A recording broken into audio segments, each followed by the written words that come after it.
إن الحمد لله نحمده ونستعينه ونستغفره ونعوذ بالله من شرور أنفسنا ومن سيئات أعمالنا من يهده الله فلا مضل له ومن يضلل فلا هادي له أشهد أن لا إله إلا الله وحده لا شريك له وأشهد أن محمدا عبده ورسوله اللهم صل وسلم وبارك على نبينا محمد وعلى آله وصحبه أجمعين. Ayolah ikhwah azakumullah, dan kepada kaum muslimin yang mudah-mudahan dirahmati oleh Allah Ta'ala. Alhamdulillah, kita bersyukur kepada Allah Subhanahu Wa Ta'ala atas segala nikmat yang Allah karuniakan kepada kita. Ikhwan fiddin azakumullah, pada hari ini kita akan membahas sebab-sebab berkurangnya iman. Kalau orang sudah berbuat dosa, berkurang iman. Dan dosa itu ada yang besar, ada yang kecil. Jadi ada kabair dan shaghair. Allah berfirman dalam surah An-Nisa di ayat 31, "In tajtanibu kabaira ma tunhauna anhu nukaffir ankum sayyi'atikum wa nudkhilkum mudkhalan karima." Jika kalian menjauhkan dosa-dosa yang besar yang dilarang kepada kalian, kami akan hapuskan dari kalian kesalahan-kesalahan dan kami akan masukkan kalian ke tempat yang mulia, yaitu surga. An-Nisa ayat 31. Kemudian dalam surah An-Najm ayat 32, "Alladzina yajtanibuna kaba'iral itsmi wal fahisha illa lamam." Itu orang-orang yang menjauhkan dosa-dosa besar dan juga dosa yang lainnya, wal fawahish, dan dosa yang keji kecuali al-lamam, kecuali dosa kecil. Maka yang menghapuskan dari amal-amal itu dosa-dosa kecil, seperti orang berpuasa, seperti kemarin puasa Asyura tanggal 10 Muharram, akan menghapuskan dosa setahun yang lalu. Yukaffiru sanatal madiyah, dosa kecil. Adapun dosa besar dia wajib bertaubat kepada Allah Subhanahu wa taala. Dan pengampunan dosa-dosa kecil itu banyak amal-amal yang bisa menghapuskannya dosa kecil. Di dalam hadis yang sahih yang diriwayatkan oleh Imam Muslim dari sahabat Abu Hurairah radhiyallahu an, ia berkata, telah bersabda Rasulullah sallallahu alaihi wasallam, "As-salawatul khamsu wal jumu'atu ila jumu'ati wa ramadan ila ramadan mukaffiratun lima bainahunna idza ijtunibatil kaba'ir." Salat yang 5 waktu dari Jumat ke Jumat, Ramadan kepada Ramadan ke Ramadan, menghapuskan dosa-dosa di antara itu apabila dia menjauhkan dosa-dosa besar. Jadi dihapuskan dari sholat dari subuh sampai zuhur, zuhur sampai asar, menghapuskan dosa di antara itu, dosa kecil. Antara Jumat sampai Jumat berikutnya menghapuskan dosa kecil.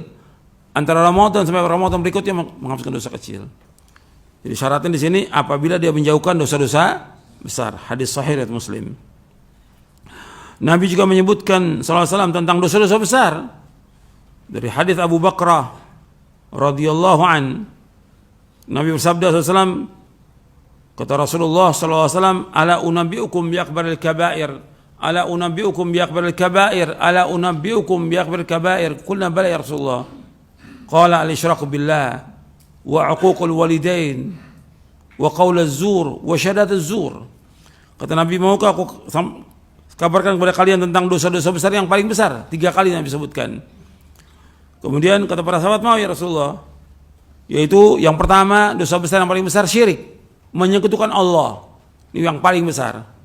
Yang kedua, durhaka kepada orang tua.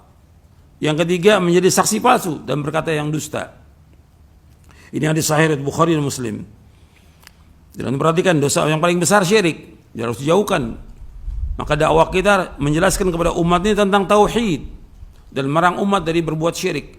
Karena syirik ini merupakan dosa besar yang paling besar dan kezaliman yang paling zalim, kemungkaran yang paling mungkar dan maksiat yang paling maksiat adalah syirik. Maka harus terus dakwah ini agar berkurang kesyirikan ini. Di Indonesia ini paling banyak orang berbuat kesyirikan. Di negara lain juga ada, tapi Indonesia paling banyak ini orang berbuat kesyirikan. Maka harus terus kita ingatkan. Sebab yang membuat iman ini tambah turun karena dosa yang paling besar syirik. Dan juga datangnya azab, sebabnya datangnya azab ya karena dosa besar yang dilakukan oleh manusia.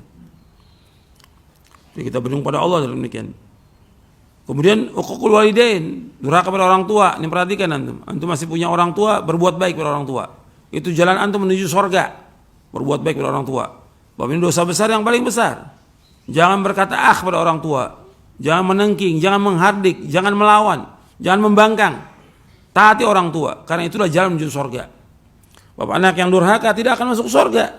Ketika Nabi menyebutkan tentang dosa-dosa besar yang tidak masuk surga, Nabi sebutkan al-aqli walidayhi, anak yang durhaka pada kedua orang tuanya, itu nggak masuk surga. Ya, antum perhatikan itu. Jadi kesempatan antum berbakti pada orang tua, gunakan kesempatan ini apa yang bisa kita lakukan. Berbuat baik pada orang tua. Jangan kita melawan orang tua. Jangan menghardik orang tua. Jangan menengking orang tua.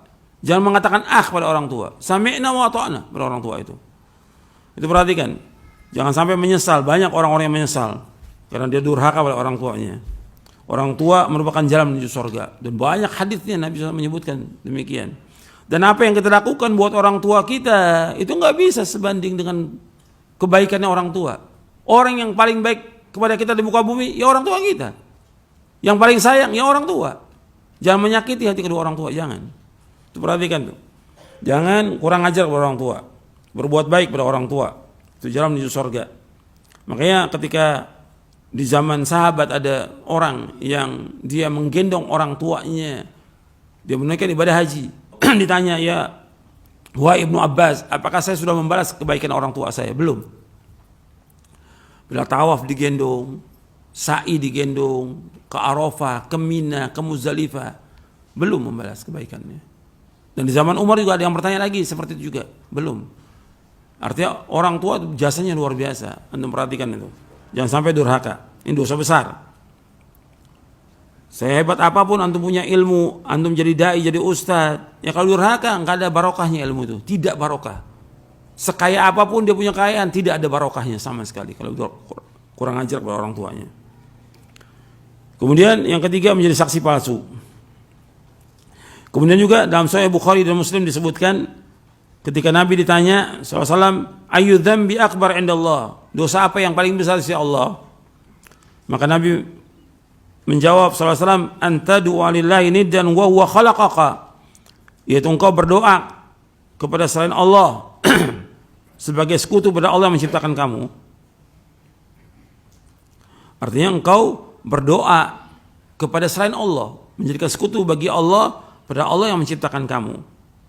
Artinya berbuat syirik kepada Allah. Ini dosa yang besar, paling besar. Tsumma ayu, dikatakan lagi, kemudian apa? An taqtula waladaka makhafata ay yat'ama ma'aka. Yang kedua, engkau membunuh anakmu karena takut untuk makan bersama kamu. Karena di zaman jahiliyah banyak orang membunuh anaknya karena takut miskin. Seperti yang Allah sebutkan dalam Al-Quran. Kemudian yang ketiga, apalagi dosa yang paling besar? Antaznia bihalil tijarik. Engkau berzina bihalil tijarik, dengan istri tetanggamu. Itu termasuk dosa yang paling besar. Orang berzina dengan orang lain, perempuan lain, dengan istri tetangga, lebih berat dosanya dengan istri tetangga. Hadis ini sahih riwayat Bukhari dan Muslim.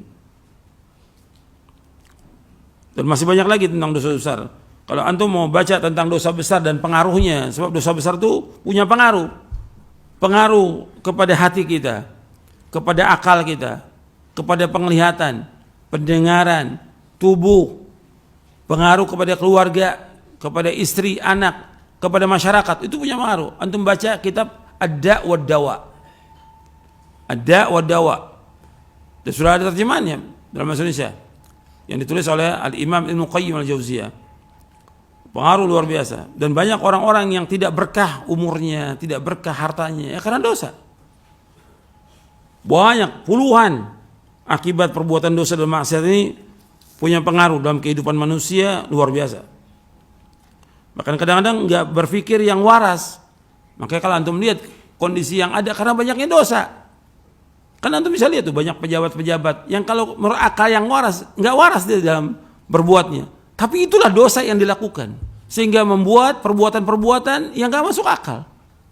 Dan banyak yang seperti itu, nggak sesuai udah. Karena apa? Dosa itu merusak akal dia. Dosa merusak hati dia. Dosa merusak tubuh dia. Dosa merusak keluarganya dan yang lainnya. Kalau kita lihat juga banyaknya cobaan atau banyaknya petaka, banyaknya musibah, bencana ya karena dosa. Itu mesti orang berpikir yang waras dan juga berpikir dengan bimbingan wahyu bahwa sebab yang ada ini karena dosa. Adanya wabah yang terus menerus, ada banyaknya penyakit, ya karena dosa. Dosa. Makanya yang harus diobati bagaimana orang menghindar dari perbuatan dosa. Maka yang harus disampaikan kepada umat bagaimana mereka bertaubat kepada Allah. Yang jelaskan kepada umat bagaimana mereka pergi ke masjid untuk sholat berjamaah di masjid. Diingat kepada umat bagaimana mereka meninggalkan perbuatan dosa maksiat dari syirik, riba dan yang lainnya. Itu diingatkan. Bukan ditakut-takuti manusia ini, bukan. Jadi kalau seandainya semuanya kembali kepada Allah, bertaubat kepada Allah, insya Allah akan angkat wabah ini. Allah akan angkat bala ini. Itu yang harus diingatkan kepada manusia semuanya. Dan ustaz-ustaz juga harus mendakwakan dakwah ini, bukan wah ustaznya takut. Ustaznya gak ke masjid, pakai masker double. Ustaznya la haula wala quwata illa billah. Ini penakut. Gimana antum dakwah yang seperti ini? Justru antum keluar hidup di masyarakat, ajak mereka ke masjid, ajak mereka bertaubat kepada Allah, ajak mereka untuk mentauhidkan Allah, ajak mereka untuk berzikir kepada Allah, ajak mereka baca Al-Quran. Itu orang beriman seperti itu. Bukan usah tambah takut. Sampai contohkan bagaimana sholat di rumah, sholat di masjid, bukan di rumah. PPKM perbanyak pergi ke masjid. Itu mestinya seperti itu sehingga Allah angkat wabah ini. Itu pikiran yang waras, itu yang waras, sesuai dengan syariat, sesuai dengan nas, dengan dalil.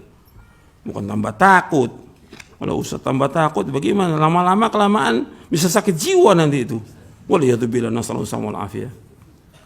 Jadi ikhwan fillah, jazakumullah, ini nasihat antum perhatikan dan mudah-mudahan apa yang saya sampaikan bermanfaat untuk sekalian.